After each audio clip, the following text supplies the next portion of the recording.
Randy playing guitar on a song called D, just to give you a little taste of Randy. So,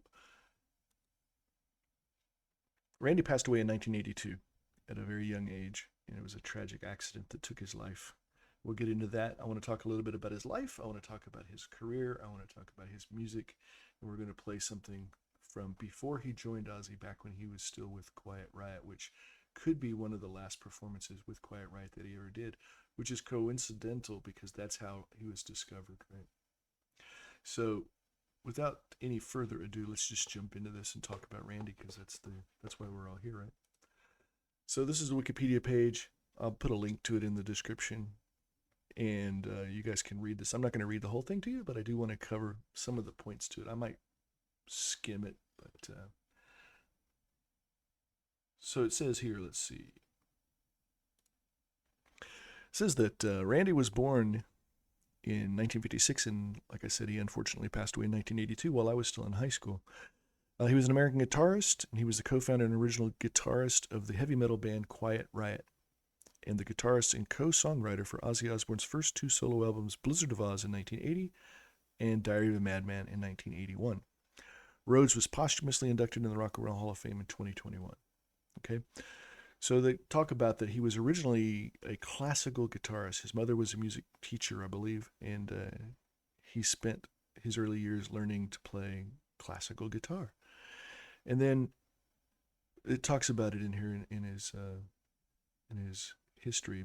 He discovered rock and wanted to become a rock and roll star, and he combined the elements of classical music with guitar playing in a way.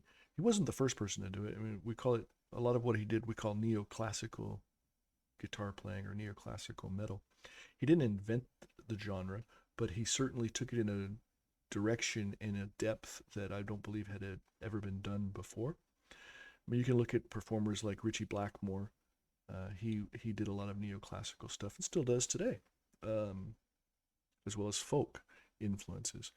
But Randy was a pioneer, and there's an argument to be made, and some people will say he did, that he was a pioneer of the tapping technique that Eddie Van Halen made famous. And there's stories, and I won't take a side on this, but I've heard people say that Eddie saw Randy because they were contemporary guitar players in Los Angeles at the time, right? So they were both in LA, and they were both playing metal, and they were both in rock bands, and they were both extremely talented guitarists. So and they did interact with each other, and they did play in the same places. So the likelihood of one seeing the other is logical, right? So there is a story that Randy was playing and Eddie saw him, and that Eddie copied the techniques that he saw from Randy, but other people say Randy copied it from Eddie. But it doesn't really matter who copied whom or if either of them copied anybody, because tapping's been around longer than either of them. They didn't invent it, but they did certainly take it to new directions, and made it into something that it hadn't been before. I mean, if you look back at videos of Kiss playing in the 70s, Ace Frehley was tapping on the guitar. But but Randy did a lot of other things too. He would do he would use his picking hand and play the strings and bend notes and things with his picking hand, which was really pioneering. So anyway, let's move on with this. Let's see. Yeah, this is the tragic part. He died in a plane crash while on tour with the Osbourne family in Florida in 1982. Yeah, he ran.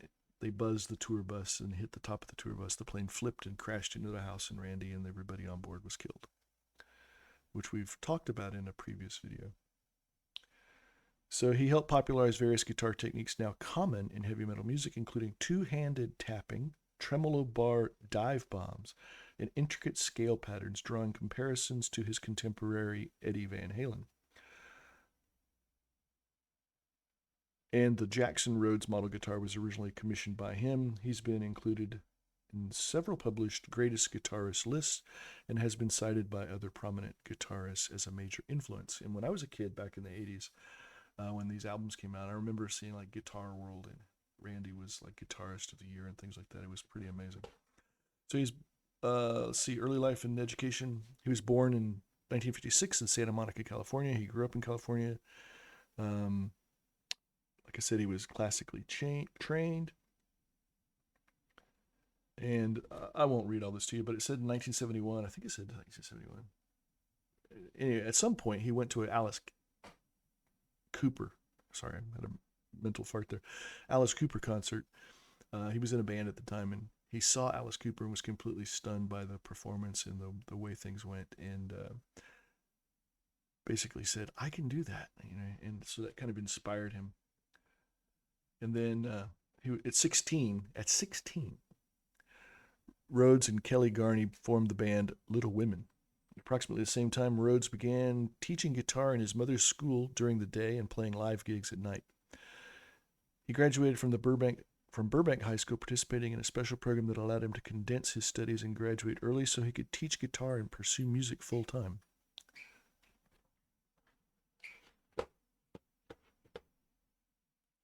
They then went on to recruit local vocalist Kevin Dubrow, who his brother was on the TV show Botched. And drummer Drew Forsythe. The band soon changed its name to Quiet Riot, which had a string of hits in the 80s, but not with Randy. Let's see. Quiet Riot quickly became one of the most popular acts on the Los Angeles club circuit, and by late 1976 had secured a record deal with CBS Sony Records. Fan began showing up at Quiet Riot shows wearing polka dots, emulating the polka dot vests and bow ties that Rhoads wore on stage. He also had a polka dot flying V-style guitar, custom made by a local luthier. So Randy had that look. He had a guitar with a big white guitar with black dots on it, and he wore a bow tie like that and stuff. And so you could already tell, even before Quiet Riot had a record contract, Randy was a big deal and was the real draw of the band, right? And while the band had a strong following in Los Angeles, Quiet Riot and Quiet Riot 2 were released only in Japan. The relationship between Dubrow and Garney had deteriorated completely. I don't care about that. All right, and then in 1979, Ozzy Osbourne got fired by Black Sabbath. He was looking for a guitar player. He was in LA holding auditions, and Randy's buddy was telling him, "Oh, dude, man, you should come down and audition for this gig." And he's like, "I don't know if I want to do that. I'm with this band. We're just about to make it. It's going to be cool. I don't know if I really want to go play in somebody else's, band. This is my band." And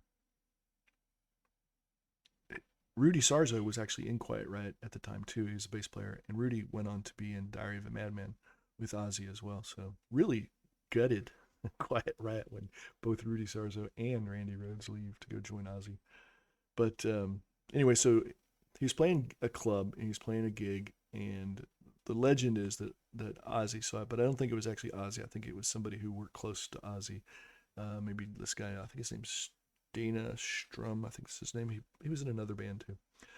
So and went to Ozzy and said, "Dude, this guy's amazing. You should have him audition." And then the legend is that Randy showed up for the audition only to shut up his friend and get him to stop bugging him about it.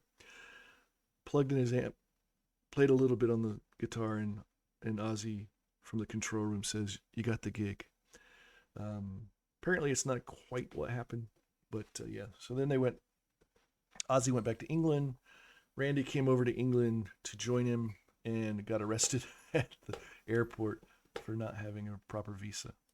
Because apparently coming to England to play music is in a band is work, and you have to have a work visa, and he didn't have one. So, are you here for work or pleasure? I'm here for work. Oh, I'm sorry. Put him in handcuffs. So that's what they did. They put him in handcuffs, and they put him back on a plane and sent him back to America. Can you imagine? You're Randy Rhoads. You just quit your band. You've gone to England to play in Ozzy Osbourne, who may be a failure, right? Because he just got fired from Black Sabbath. You go to play in his band, and you get arrested at the airport, handcuffed, and sent home. It's not a very audacious start to your musical career. But anyway, so they got past that, and they formed the band. The band was originally called Blizzard of Oz, and the album is Blizzard of Oz. Or at least that's what the guys in the band said at the time. there's the Ozzy and Sharon dispute that. Apparently, they say, "Oh no, no, it was Ozzy's solo band. They were just the backup band." But they all felt they were in a band. So they got a lot of time to play together and write a lot of the songs for the first album, and then it just blew everybody away. And they didn't have as much time for the second album. And Randy wasn't happy with it. He wanted to work on his guitar solos and things a lot more. But anyway, so I'm not going to play any of the. I just played D, but I'm not going to play any more of the Ozzy era stuff. We can cover that at another time. Really, what I wanted to focus on is something else. So first of all, let's take a look. Oh, that's the video. I thought I did pull up. Yeah, these are images of Randy. This is a Google search for images. So this is Randy. That's Randy. And that's the style of guitar he played, the Flying V with the. Oh, this one's black with white polka dots. I thought it was white with black polka dots. But anyway, it's black and white. And there he is playing. That's someone imitating him. All right, so this is a video clip that's somebody named Masters of Shred put out. It's got about they have 34.2 thousand subscribers, and this video has 151,000 views, and it's from 7 years ago. But the cool thing is, it shows Randy playing in a club in LA in 1979 when he was with Quiet Riot. And the title of this says Quiet Riot 1979 parentheses Suicide Solution, because you can hear it's the precursor to the solos in the song Suicide Solution from Blizzard of Oz. And so you can hear what it became. It's not the same, but it's definitely there. And there's some stuff that he does on the guitar that is just amazing. So let's jump into that and check it out. So I'm going to go full screen on that. And here we go.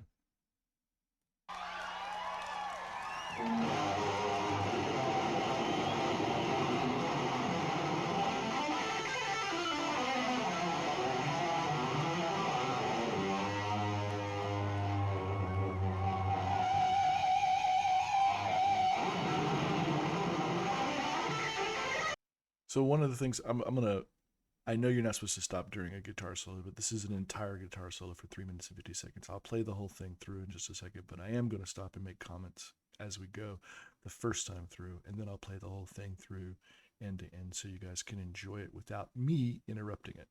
But one of the things that he also pioneered is it's called a neck bend. And so you hit a chord or a note or something, and then he reaches up and he actually pulls the head of the neck of the guitar, creating a bend. And he also uses the whammy bar to do power dives and things like that. But that was an interesting thing. I don't know if you saw him do it right there. He hit it. I'll back up, but you can watch it again. He hits it, and then he actually bends it's just a slight little twist on it, but it does create a tonal change in the what's being played. So let's go back.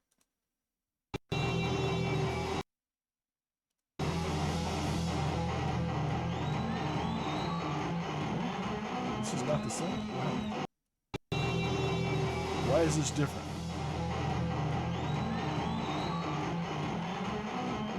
This is not the same. Maybe I didn't have it all the way at the beginning.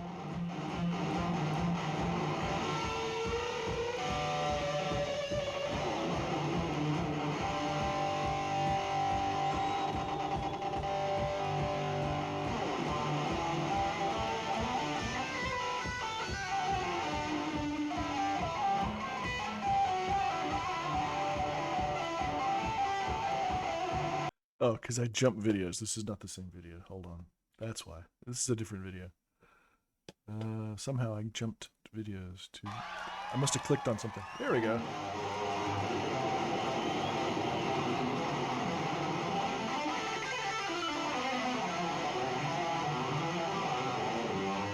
There it is. See? Yeah, he's using the whammy bar.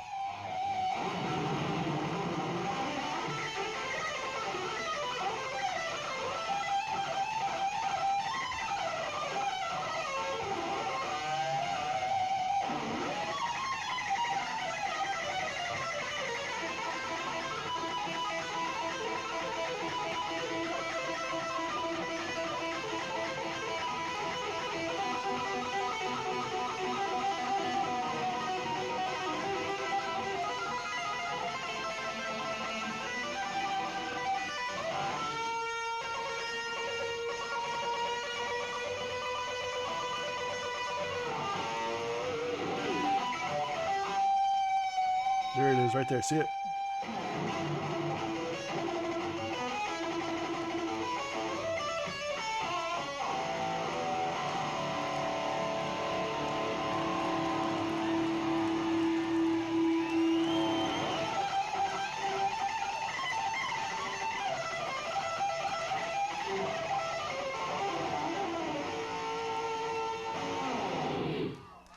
Mm, mm, mm, mm.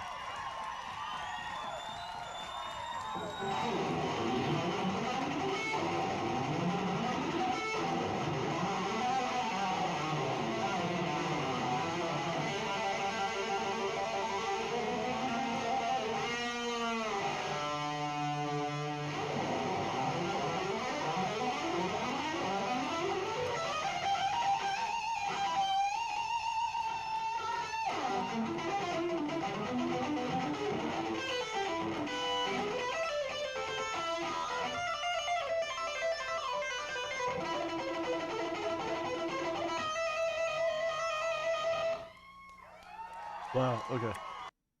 So, um, I don't know if you noticed, but there's a bunch of different techniques being played there. So it's just amazing. He's like giving you a sample of all these different techniques.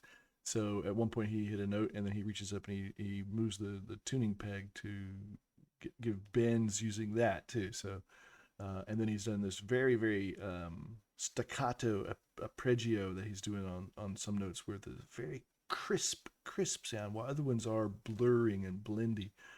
So he's just showing us this like spectrum of all these different skills and techniques that he has from the classical world. And then the speed and the accuracy and the technicality of what he's playing is just phenomenal. And this is a throwaway solo from a concert in 1979 with Quiet Riot at a club.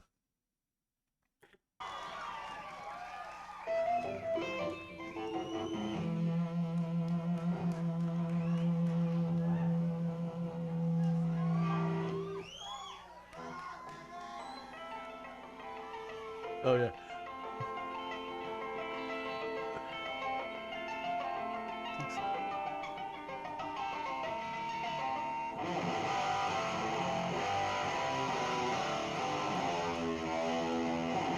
he did it again.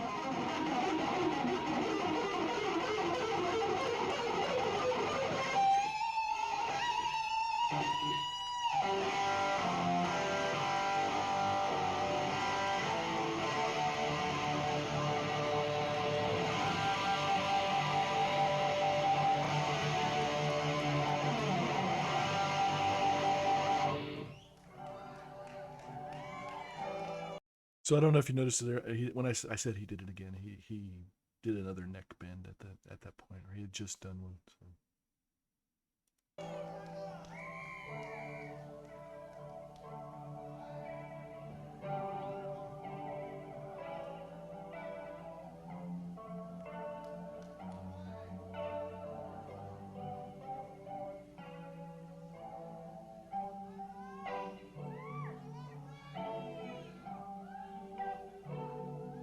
That has a very Rush sound to it to me.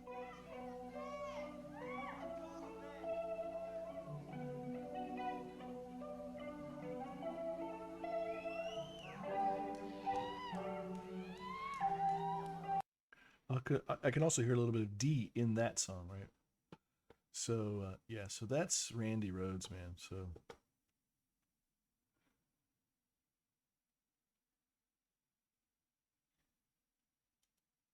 yeah, that's Randy.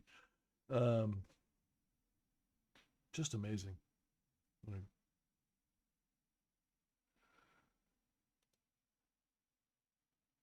hide this. All right. Anyway, so that was Randy playing guitar in 1979 with the band Quiet Riot, and as you can hear from that, man, it's just like such an amazing thing. Um, if you haven't listened to the two albums, Blizzard of Oz and Diary of a Madman, you got to go check them out.